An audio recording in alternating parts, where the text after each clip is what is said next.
October 2024, 800 miles off the coast of the Azores. A routine commercial transit across the Atlantic turns into a profound maritime anomaly. There is no distress signal flashing across emergency frequencies and no unusual radar activity recorded, just a massive steel hull drifting aimlessly with the dark ocean currents, swallowed by a thick, suffocating mist. When the Coast Guard boarding team steps onto the wet, rusted deck, they expect the standard aftermath of a mechanical failure or a sudden power blackout. What they find instead defies every known maritime protocol and plunges the investigators into a chilling, absolute silence.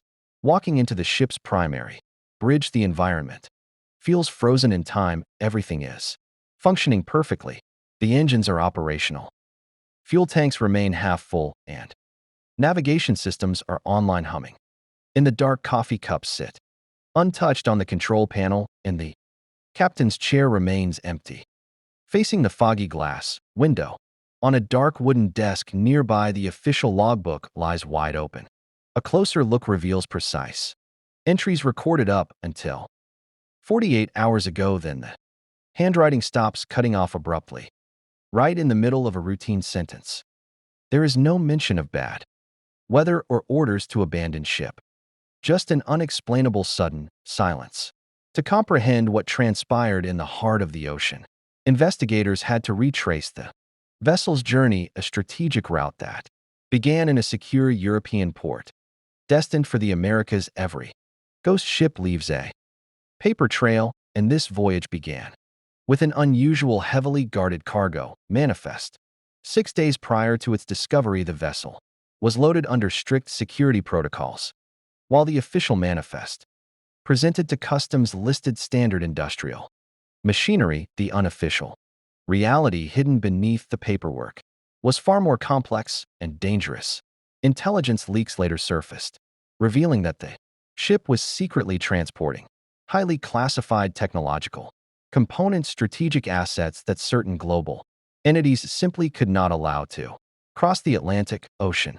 The moment the ship left the safety of territorial waters and entered the lawless expanse of international territory, a classified shadow operation was authorized. This was no longer a standard commercial voyage. It had transformed into a high-stakes geopolitical target, as tracking systems were silently disabled. Intelligence agencies realized that an elite hostile unit had already been deployed to cross paths with the silent cargo somewhere in the deep sea. On the third night of the transit, radar data, fast-moving craft intercepted the vessel, indicates that an unidentified. It was a dark, calculated boarding action executed with flawless military precision under the absolute cover of a moonless night. What happened when the shadow interceptors made it on board the silent vessel? The air grew cold as the Phantom operators initiated the second phase of their extraction, completely undetected by the outside world.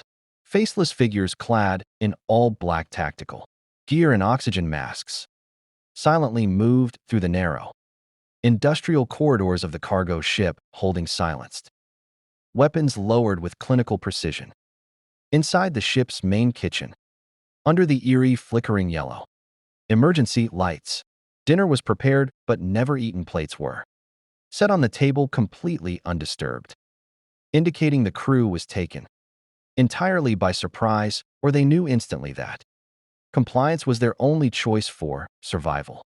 When investigators finally forced open the primary cargo hold, the mystery deepened. The standard industrial machinery was entirely untouched. However, a secondary unlisted steel container had been violently cut open, its locks sliced clean off with a plasma torch.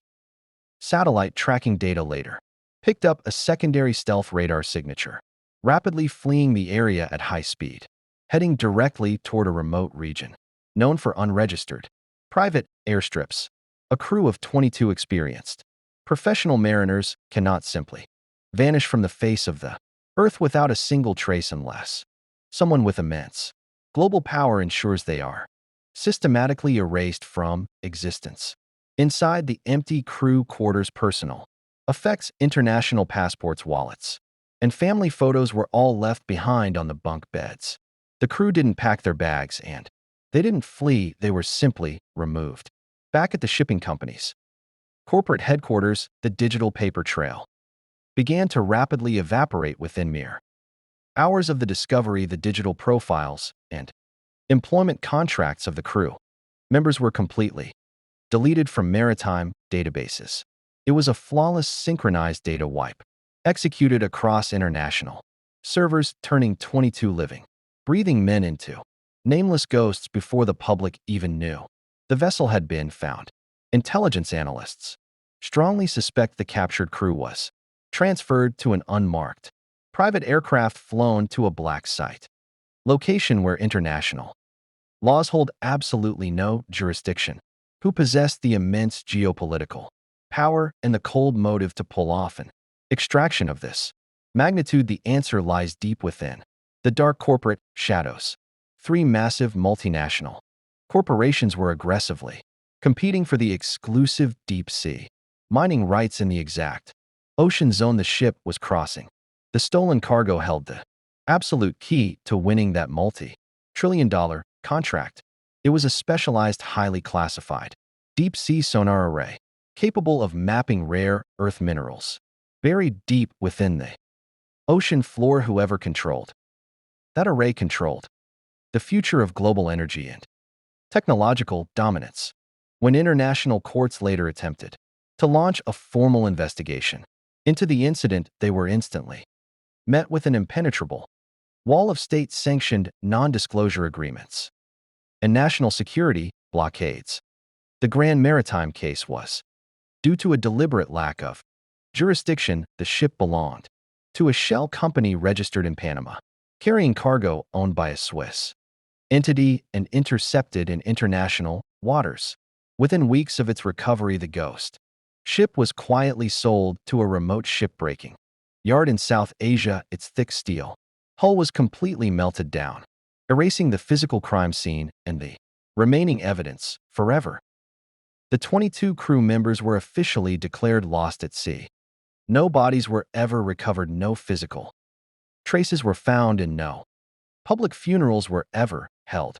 They simply became another forgotten statistic in the dark, unwritten history of modern seafaring, leaving behind families who will never receive the answers they deserve.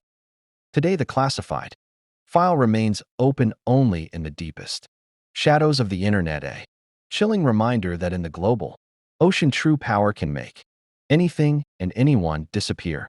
In the modern world, we naively believe that everything is tracked, constantly monitored, and fully known, but the oceans remain vast, lawless, and deep, and some secrets are meant to stay at the very bottom.